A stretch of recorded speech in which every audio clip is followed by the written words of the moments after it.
El tema que vamos a compartir hoy, vamos a seguir la secuencia en el libro de Hechos.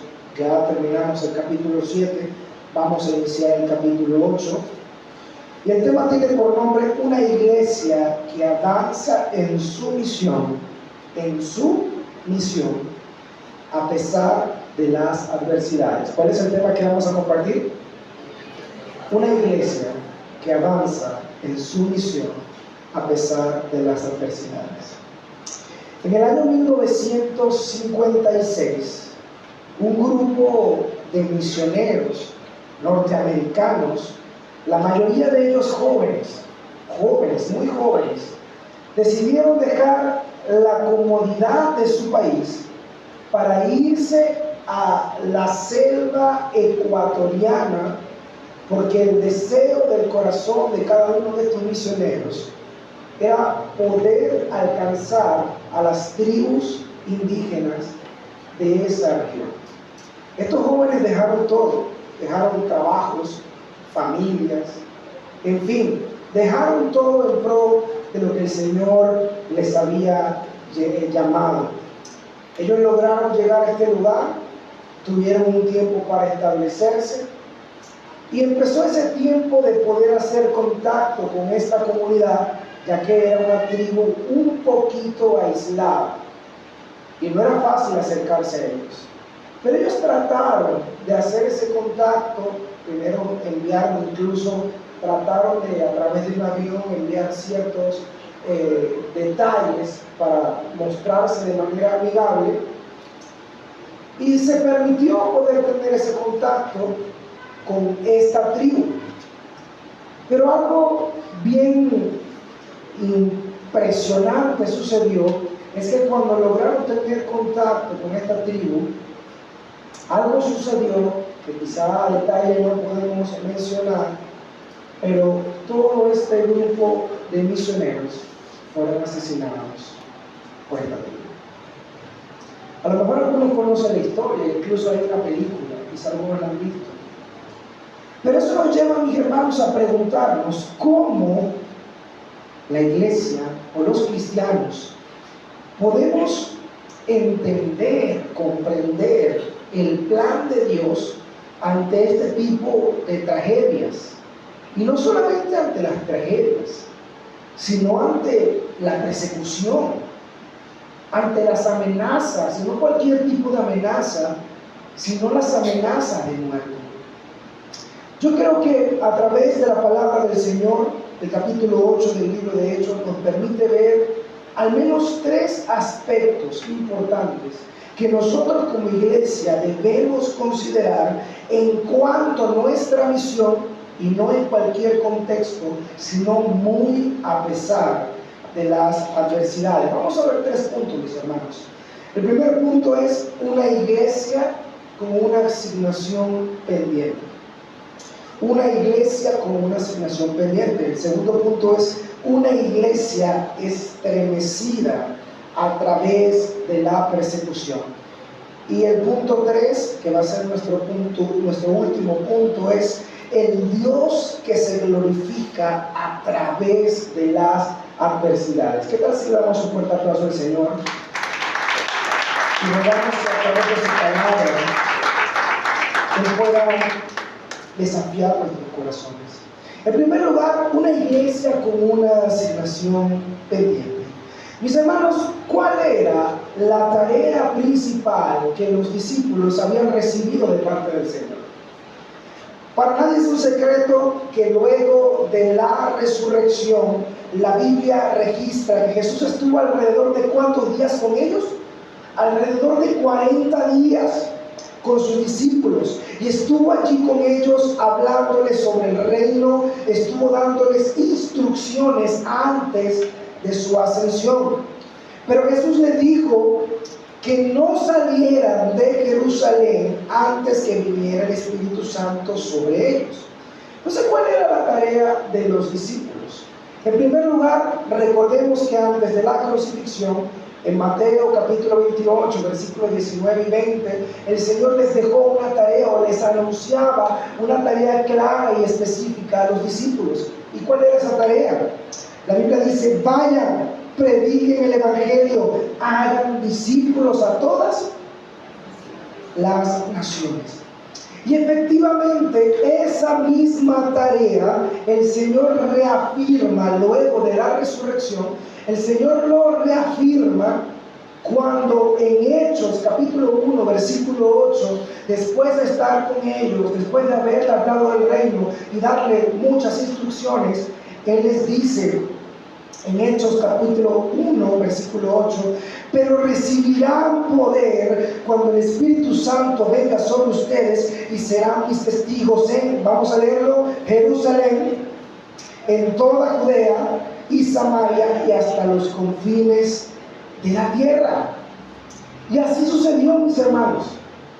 Los apóstoles se reunían en el aposento alto buscando la presencia del Señor, orando, y como lo recalcaba nuestro pastor, es una tarea vital que como iglesia debemos aprender a cultivar.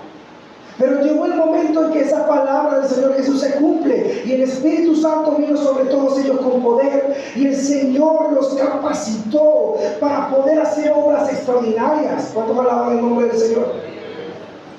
Cuando miramos lo que hemos estudiado en todas estas semanas en el libro de Hechos, podemos ver al Señor usando con poder a los apóstoles, dando mensajes poderosos, donde Pedro predicaba y aproximadamente 3,000 personas creían.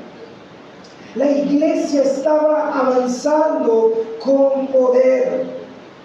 Pero cuando nosotros miramos y leemos detenidamente cómo se va desarrollando los capítulos que ya hemos mencionado, el capítulo 3 miramos a la iglesia en Jerusalén. Avanzamos al capítulo 4 y ¿qué vemos? A la iglesia ¿en dónde? En Jerusalén. Y ciertamente los apóstoles predicaron y en ocasiones fueron apresados y hasta maltratados, y se les prohibía incluso predicar en el nombre de Jesús. Pero ellos avanzaban. Pero luego miramos el capítulo 5 y seguimos viendo a la iglesia en Jerusalén. Pareciera que ya en el capítulo 6 la iglesia se estaba acomodando a Jerusalén. ¿Le parecía un buen lugar o no? Y le quiero preguntar a usted, ¿a quién no le gusta sentirse cómodo en un espacio que ya conoce? Usted cuando viaja, me imagino que le cuesta la primera noche adaptarse en el lugar donde va a dormir. Pero cuando usted llega a su casa dice, oye, gloria a Dios, mi hermanita, está viejita, pero esa es la que me gusta. Mi sabanita, esa es la que me gusta. Pero algo Dios estaba obrando en medio de su pueblo, porque Él les había dado una tarea, y es importante recordar lo que dice el versículo 8 del capítulo 1. ¿A dónde era la misión? ¿En Jerusalén solamente? No era solamente Jerusalén, mis queridos hermanos. La gran comisión se extendía, y la tarea de la iglesia conllevaba una extensión progresiva, pero lastimosamente había algo de comodidad. Y no solamente comodidad, sino que debemos entender el contexto cultural. Sabemos que la Biblia dice que judíos y samaritanos no se llevaban muy bien. Para muchos judíos, los samaritanos era una clase, voy a decirlo así de manera sencilla, una clase de ciudadanos algo impuros, porque eran parte de una mezcla entre pueblos. Y ellos lo rechazaban. Entonces, predicar es sabroso a la gente que tú quieres. Predicar es sabroso cuando la gente te escucha en un lugar que es cómodo para ti. Pero el Señor estaba desafiando a su pueblo a que recordara cuál era la tarea que Él le encomendaba. Por eso tienes que decirle a tu hermano que tienes al lado, si es hermano, recuerda la tarea que el Señor nos ha encomendado. ¿Qué le va a decir?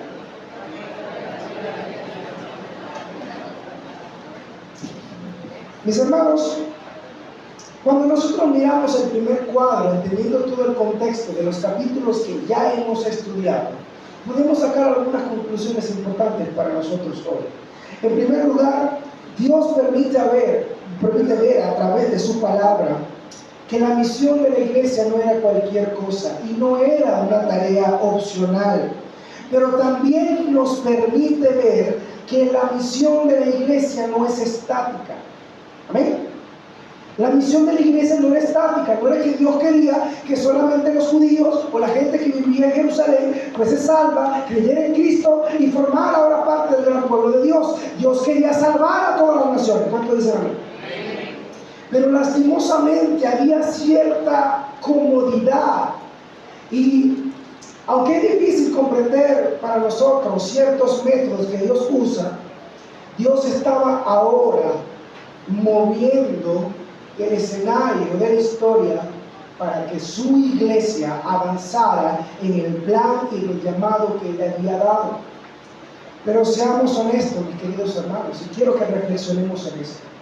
Miremos lo que ya hemos visto en ellos. Sabemos que Dios los usaba, sabían que predicaban con poder, eran temerosos de Dios, crecían en unidad, crecían en oración, el amor era manifestado de forma práctica.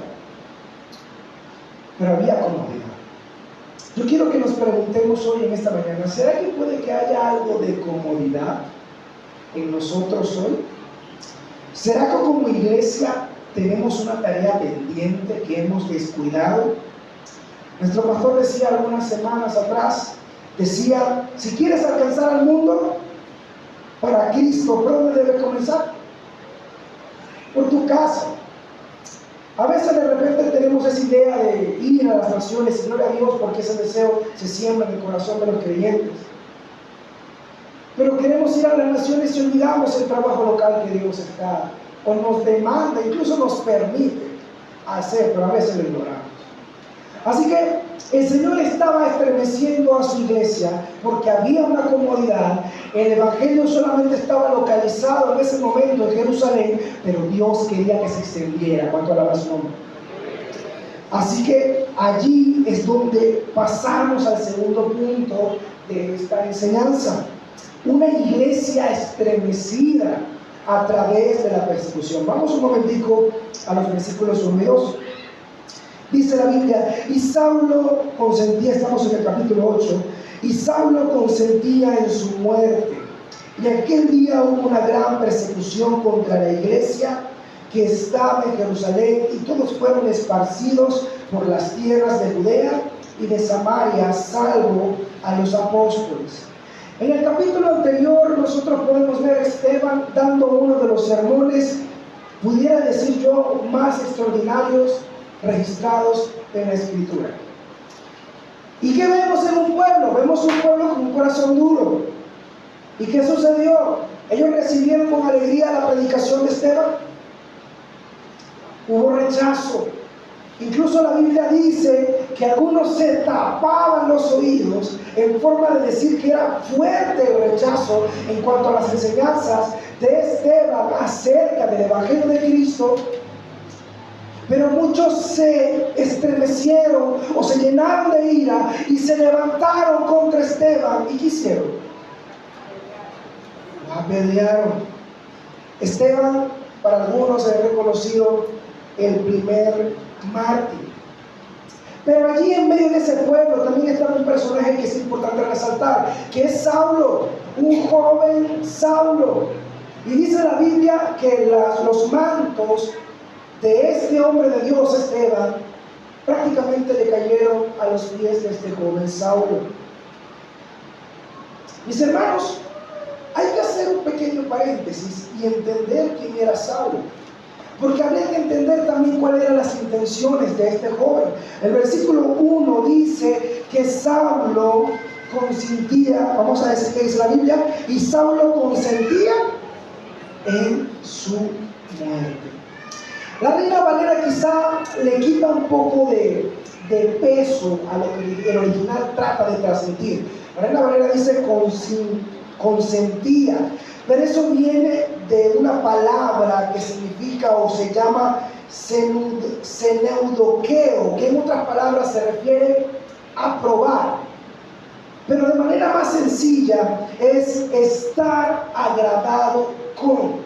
Entonces vamos a leerlo de esta forma para ver cómo dice: y Saulo estaba agradado con la muerte de Esteban. Eso es diferente si entendemos ese punto de vista. No era solamente que estaba allí, yo me metí en un lugar, pasó una tragedia y chao pescado. No, había una profunda motivación en el corazón de este joven, que no era cualquier joven, también era estudioso de la ley, era parte de un grupo religioso muy importante para la época.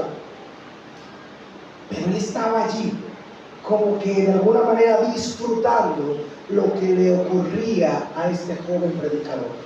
Bueno, si era joven.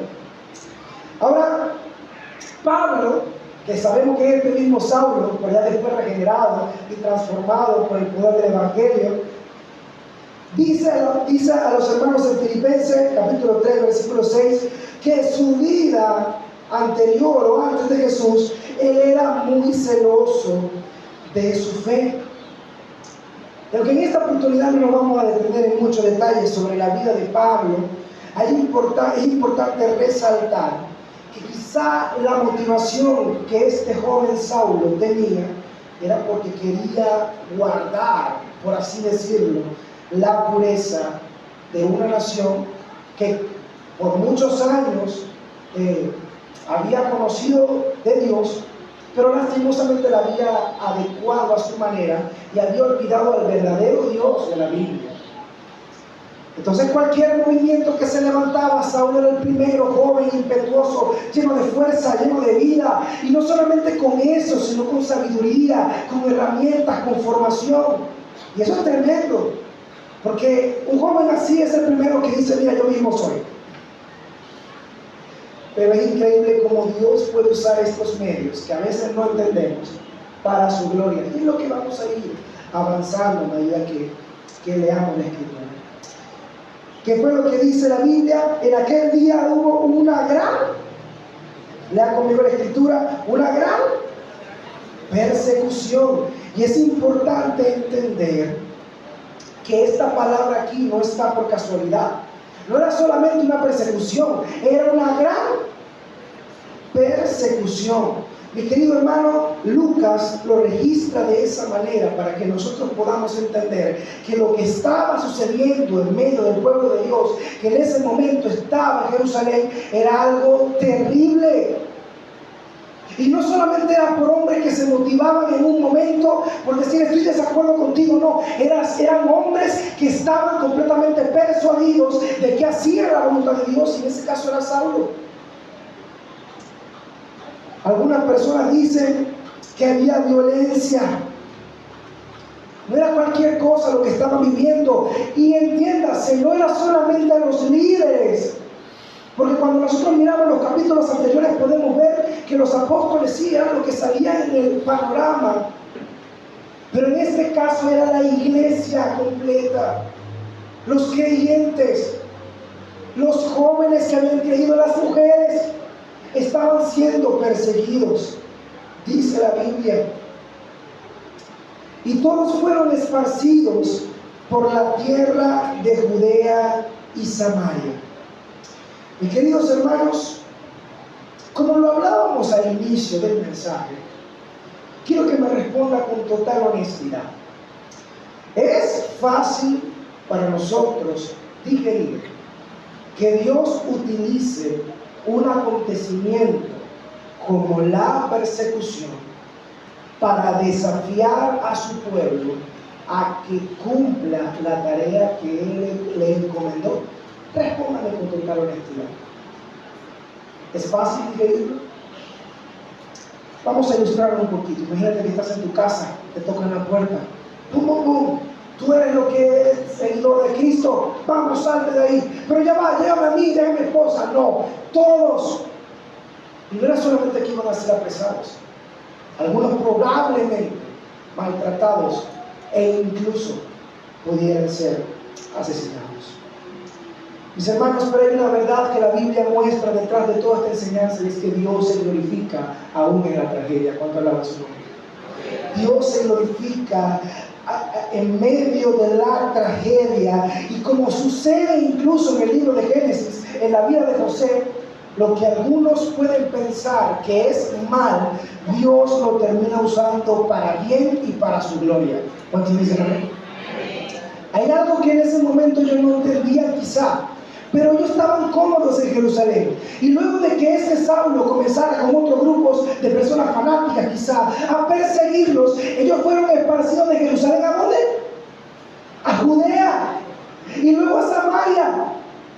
Podemos ver que aunque el método que Dios estaba usando era difícil de comprender para ellos, incluso muy probable para nosotros, en esta época, era necesario porque Dios lo estaba usando como impulso para que su iglesia avanzara en su misión. ¿Cuánto dicen gloria a Dios?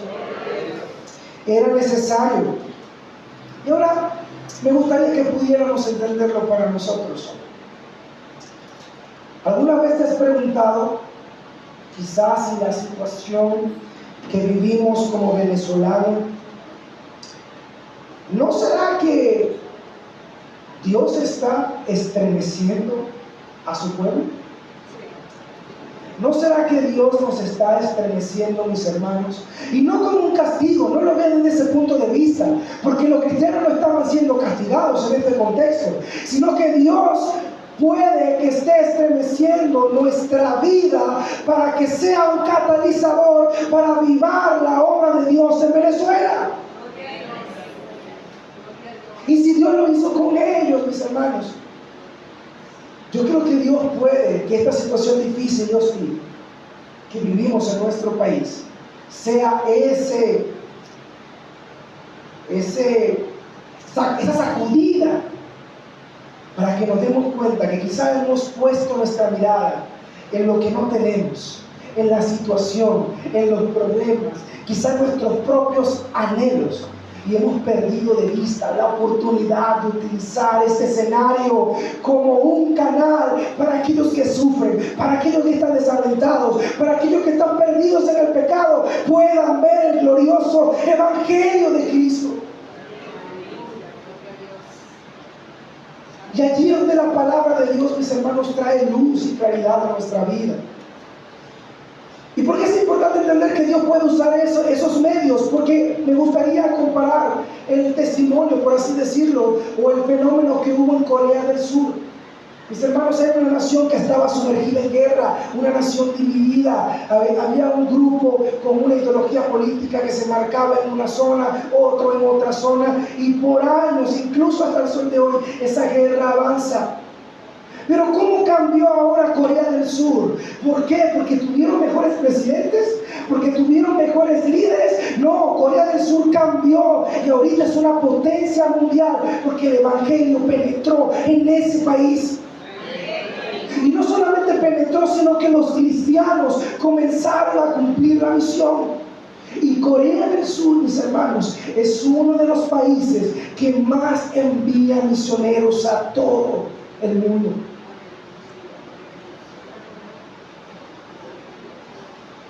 ¿Será que Dios nos está estremeciendo? Me gustaría pensar en que reflexionemos en eso. Mis hermanos, Dios puede usar y usará, presta atención a esto, Dios puede usar y usará las circunstancias difíciles para guiarnos hacia su voluntad. A veces tendremos que ser sacudidos fuera de nuestro estado de confort o confortable. Pero ¿saben qué? Pero Dios se glorificará cuando en ese proceso Él nos llame a hacer lo que Él quiere que hagamos. ¿Cuántos alaban su nombre? Más adelante podemos ver en el versículo 2: y hombres piadosos llevaron a enterrar a Esteban e hicieron gran llanto sobre él. También debemos mencionar que no era todo el pueblo. No era todo el pueblo. No eran todas las personas que se levantaron en una sola voz a perseguir a los cristianos. Aún habían hombres. No sé si de repente habían creído en el evangelio, pero había hombres que no estaban de acuerdo quizás con la brutalidad con que este grupo o esta comunidad, porque recuerden algo, los cristianos no eran una comunidad alborotada, era una comunidad sencilla, era una comunidad que practicaba el amor. Pero si otro grupo de personas más violentos ataca a otro grupo o a otra comunidad que no tiene cómo defenderse, yo creo que el que tenga un poquito de sentido común va a decir, oye, independientemente de mis ideales, independientemente de lo que pienso, creo que no está bien utilizar la brutalidad. Y ese grupo de hombres piadosos, así como lo describe la Biblia, llevaron a enterrar a Esteban e hicieron llanto sobre él. ¿Sabían usted que no se permitía para los judíos llorar a aquellos que habían sido acusados por algún crimen o por blasfemar contra Dios? Esto me hace pensar que aquellos que lloraron, a lo mejor en silencio, habían visto que el mensaje de Esteban era verdadero. Pero todavía Dios estaba glorificándose en medio de ellos, porque no lo vemos en toda la historia. Más adelante lo vamos a poder comprender a plenitud. Pero hasta ahora ya Dios, a través de la muerte de Esteban, estaba obrando en medio de este pueblo. ¿Cuánto dicen amén? Así que ya hemos visto dos puntos, mis queridos hermanos. Una iglesia con una asignación pendiente, una iglesia estremecida a través de la persecución. Pero vamos a ver el último punto de esta mañana, que es el Dios que se glorifica en medio de las adversidades. Vamos a leer el versículo 3 y dice la palabra del Señor: y Saulo asolaba a la iglesia. ¿Y qué hacía? Presta atención a esto. Decía, y entrando casa por casa, arrastraba a hombres y a mujeres y los entregaba a la cárcel. Mis hermanos y amigos, lo que describe el versículo 3 es un incremento exponencial de la violencia por parte de Saulo y probablemente otro grupo también de personas afines a su visión. Pero también podemos ver una palabra que llama la atención, dice asolaba. ¿Qué es eso? ¿Qué significa asolar? Para poder entender la magnitud de lo que estaba ocurriendo.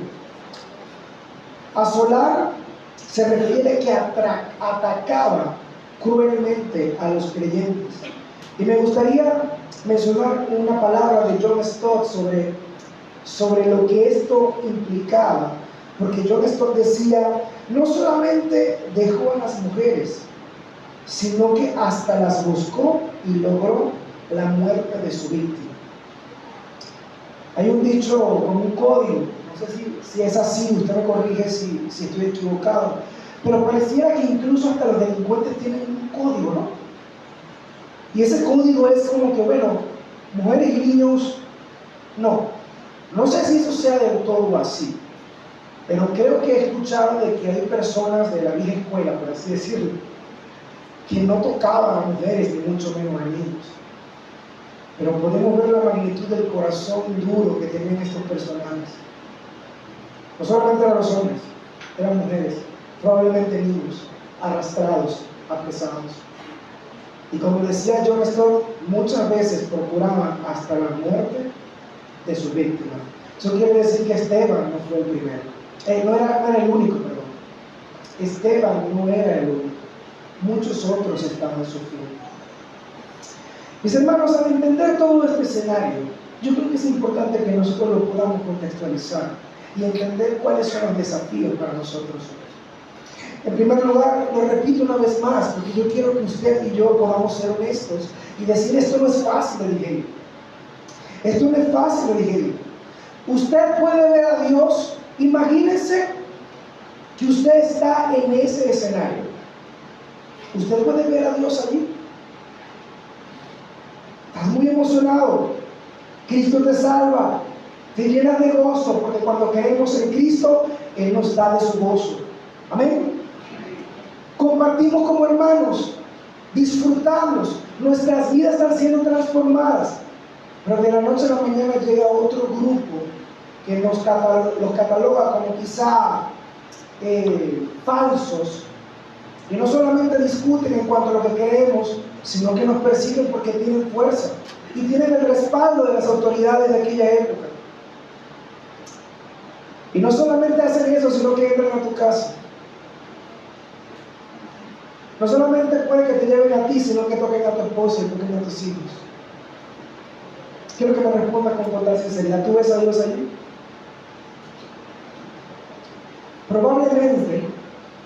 Probablemente, ellos les costó en algún momento entender por qué Dios estaba utilizando ese método.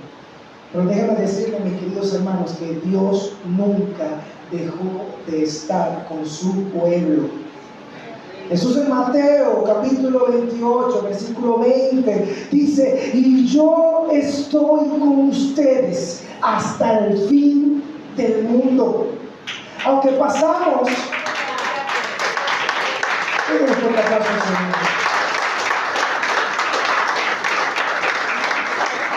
aunque en ocasiones, mis queridos hermanos, nosotros podamos pasar por situaciones de tragedia, no debemos olvidar que el Dios que nos salvó es el Dios que sostiene nuestra vida, y sea cual sea la circunstancia o lo que tengamos que atravesar, ese Dios nunca nos soltará de su mano.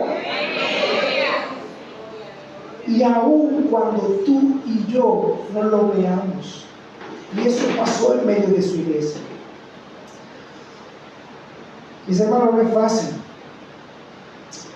Me gustaría mencionar algunos datos importantes que me llamaban la atención mientras investigaba sobre el tema de la persecución. ¿Sabía usted que la comunidad cristiana es la población religiosa más perseguida del mundo?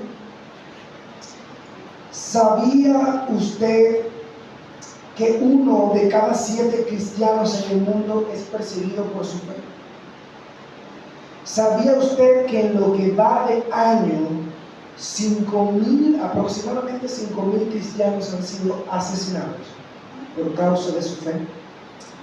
¿Sabía que en lo que va de año, o lo que se ha podido registrar hasta este año, aproximadamente 14,000 iglesias cristianas han sido atacadas y más de 4,000 cristianos ahorita están presos por su fe?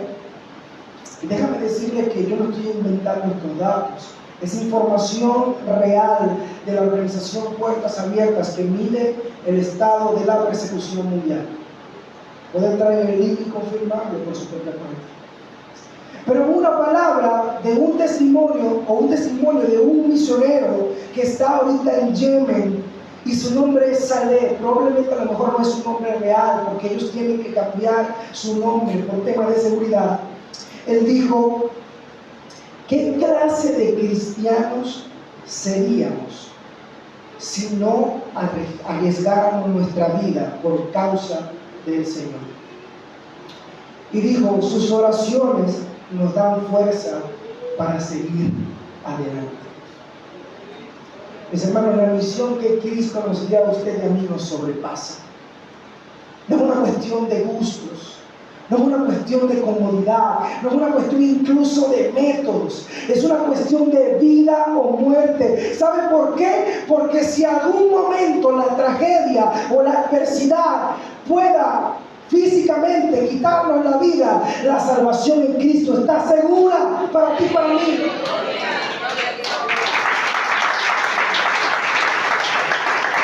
Pero ¿sabes qué triste, mi querido hermano? Que hay mucha gente que aún no tiene esa esperanza. Hay cristianos que han entendido: mi vida, así como Esteban, es una semilla. Así decía Esteban: la sangre de Esteban es la semilla que permitió el avance del Evangelio. Mis hermanos, eso no es una tarea fácil.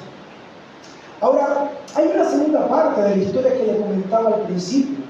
Ciertamente este grupo de misioneros que viajaron a la selva ecuatoriana, ellos fueron brutalmente asesinados. Y no sé si lo dije al principio, pero fue así, brutalmente asesinados, atravesados con lanzas. Pero ¿saben qué pasó después?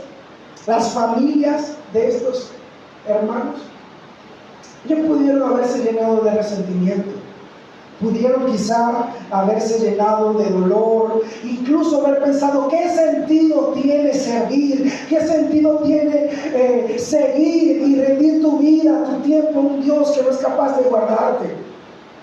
Pero no fue lo que sucedió. Unos años después, las esposas de estos misioneros regresaron nuevamente a ese lugar, pero ya se había sembrado la semilla. ¿Cuánto dice gloria a Dios? Y cuando las esposas de estos misioneros regresaron, tuvieron la oportunidad de adentrar nuevamente en esta comunidad. Y ¿saben qué, mis hermanos? El evangelio llegó a esa zona. Y no solamente eso, sino que el principal asesino de uno de los padres, del padre de uno de estos misioneros, le dice a este joven, porque el hijo, gracias a Dios, Dios lo guardó, pero luego regresa como adulto y conoce al que mató a su padre y le perdona. Ya había creído en Cristo, pero este hombre hace algo que de alguna manera, cuando lo vi, me marcó mucho, porque él dice: yo maté a tu padre, pero ahora, dice este líder de este grupo indígena, dice: ahora yo seré tu padre. Mis hermanos, no siempre vamos a entender los métodos de Dios. No siempre vamos a entender por qué Dios permite ciertas circunstancias en nuestra vida. Pero así como la vida de Esteban, aunque parece que su ministerio fue corto, aunque parece que de repente no tuvo resultado, lo que Dios permitió a través de esa predicación, lo que Dios permitió a través de esa sangre derramada, no solamente era un fracaso, sino era una puerta que se abría, que se estaba abriendo para que los cristianos avanzaran fuera de su comodidad y anunciaran el evangelio a todo lugar. Mis hermanos, históricamente la iglesia ha crecido más en época de gran persecución.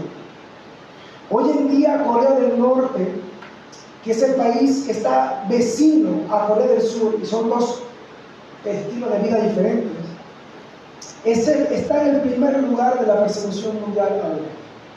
Se dice que ahorita en Corea del Norte hay un auge, una expansión del evangelio, aun cuando es el país con mayor tasa de persecución a los cristianos. Mis hermanos, el Señor está con su pueblo, pero el Señor también les recuerda a su pueblo que hay una tarea pendiente. El Señor también les recuerda a su pueblo y le estremece: hey, recuerda que tienes que hacer este trabajo.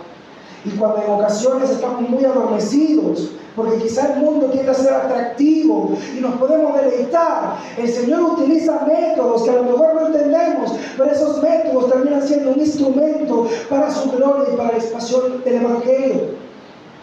Mis hermanos, cuando tú lo comprendes, cuando tú al final de la historia, porque Dios sí conoce la historia, tú y yo no, pero Dios sí, pero al final, cuando vemos lo que Dios hizo y cómo Dios lo permitió y cómo Dios controlaba los hilos y cómo Dios sobró, tú y yo vamos a glorificar al Dios que nos sostiene aún en medio de las adversidades.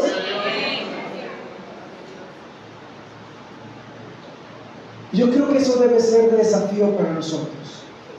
Finalmente, mis queridos hermanos, ¿qué desafío tenemos hoy como iglesia? ¿Qué podemos hacer los cristianos ante las adversidades que enfrentamos en nuestro país, de manera puntual, por así decirlo? En primer lugar, ahora más que nunca, mi hermano, ahora más que nunca. Y di gloria a Dios por nuestro pastor, porque siempre nos desafía a cultivar una vida de oración. Ahora más que nunca es cuando debemos aprender a orar y buscar la presencia, fervientemente la presencia del Señor. Inevitablemente, si eres parte del pueblo de Dios, Dios puede permitir que pasen estas circunstancias, pero solo aquellos que cultiven una vida de oración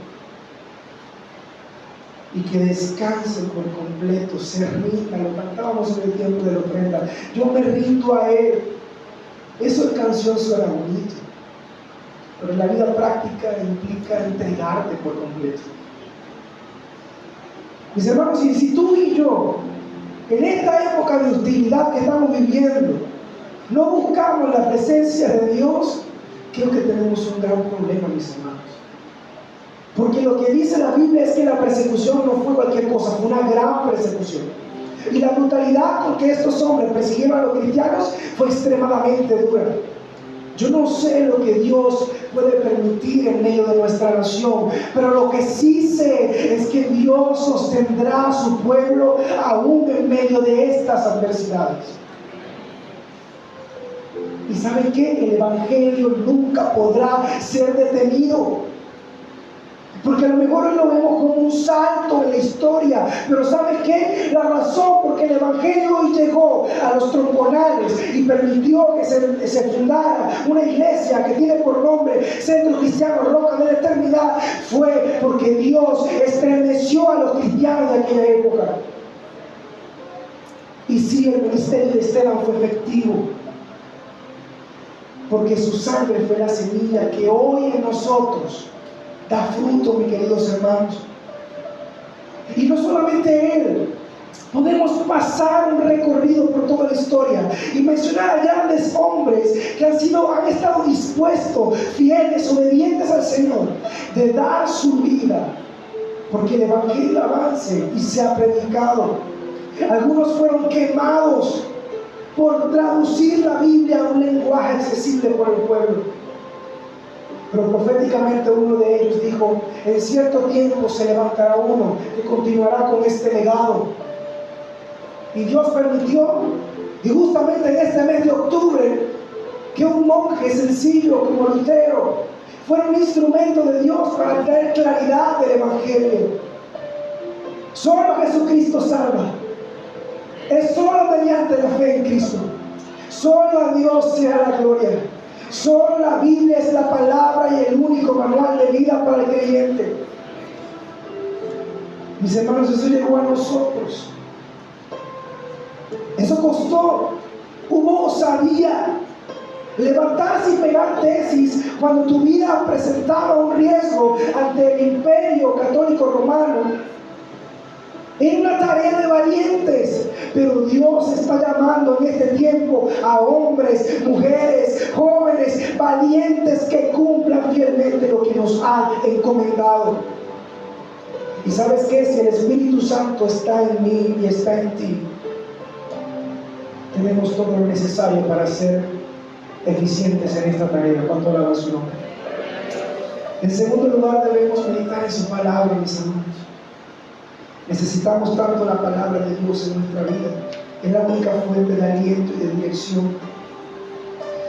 Debemos avanzar en el cumplimiento de la misión más allá de nuestra comodidad.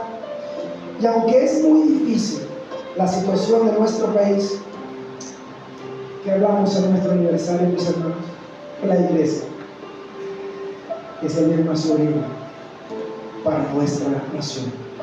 Y la iglesia es la luz que nuestro país necesita. ¿Cuánto alaba su nombre? Y quizá algunos se preguntan,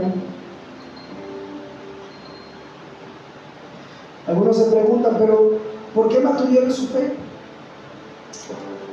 ¿Por qué permanecieron creyendo en este Jesús a pesar de que su vida estaba en peligro? Y para nadie es un secreto que hoy muchos invierten su vida en estar en buena forma, en alcanzar bienes materiales y todo eso. Pero corren el riesgo, peligro de darse cuenta que tarde o temprano todos vamos al mismo lugar, todos vamos a morir. Bueno, pero ¿saben qué dijo Jesús? ¿De qué le vale al hombre ganar todas las cosas de este mundo, pero perder su alma? Mi querido amigo, si tú nos acompañas en este lugar por primera vez, déjame decirte que la vida cristiana ciertamente no es fácil, pero tenemos un Dios que nos salva, que nos perdona, que nos sostiene, que nos brinda esperanza, que es nuestro amigo, es nuestro consejero, nos da aliento. Y aún en medio del dolor, aunque nuestra vida misma pueda ser comprometida, Él dijo: yo me voy, pero yo les voy a preparar un lugar. Hermano, tenemos esperanza eterna en Cristo. Tenemos esperanza en Él. Y que el Señor permita que nuestra vida sea un instrumento para el cumplimiento de su misión. Me gustaría poder orar juntos. Señor, muchas gracias. Gracias por este tiempo, gracias por tu